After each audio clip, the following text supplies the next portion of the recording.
80,000 industrial chemicals currently are in use in the United States, with more than 700 now found within every human body. And the problem really isn't the corporation itself. The problem is, in many ways, the structure of law itself. And that if we don't win regulatory fights, if we don't win these fights that we're involved in when the corporations come in to do X, Y, and Z, it's our fault. Because we have the democratic system to use, we just didn't get enough people to the demonstration. Meanwhile, the system is fixed. We've been schnookered for a long, long time.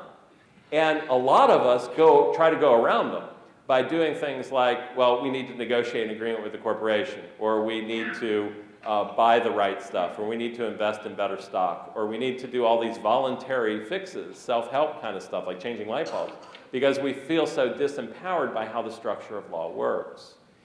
It's our proposition to you that the structure of law has to be dismantled. It has to come apart, because otherwise we're cooked. Literally, we are cooked if we do not actually take that battle on. But when you start talking about rights, that you start getting something that approximates the foundations for the beginnings of a movement. A movement that says that the state government is not going to help us, the federal government is not going to help us, and the only way that we're going to make change to those layers of law is to force it to happen by disobeying the law itself. And it's not so foreign. We've been at that place before in our history. The abolitionists didn't advocate for establishing a slavery protection agency. The suffragists, they didn't just write letters to the White House, they voted. And they were arrested, and they were thrown into jail, and then they had trials.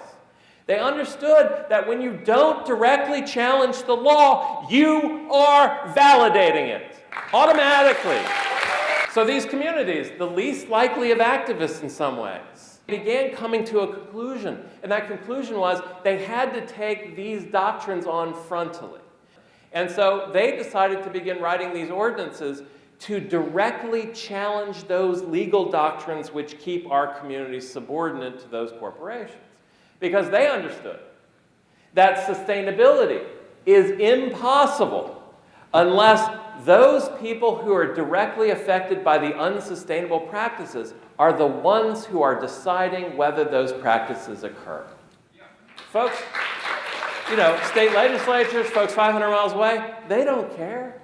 They don't care. The community's a dumping ground. It's a toilet. They're going to use it for as long as they can until people stand up and say, we're not going to do it anymore. The kids that sat in on the lunch counter at Woolworths, they didn't write letters to Woolworths. I mean, I suppose they did in the beginning. They said, hey, please desegregate your lunch counters, right? But eventually at some point, they said, no more.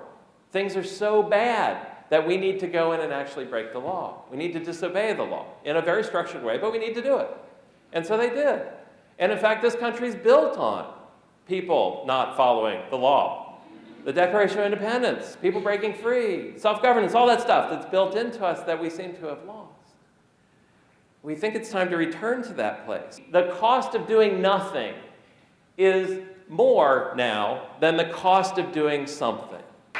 What are we waiting for? I mean, seriously, how bad does shit have to get before we actually begin to be less obedient to how the structure operates, right? Join us for his talk, Breaking a Fixed System, at 7 p.m. Friday, November 13th, room 201, Morton Hall, Ohio University.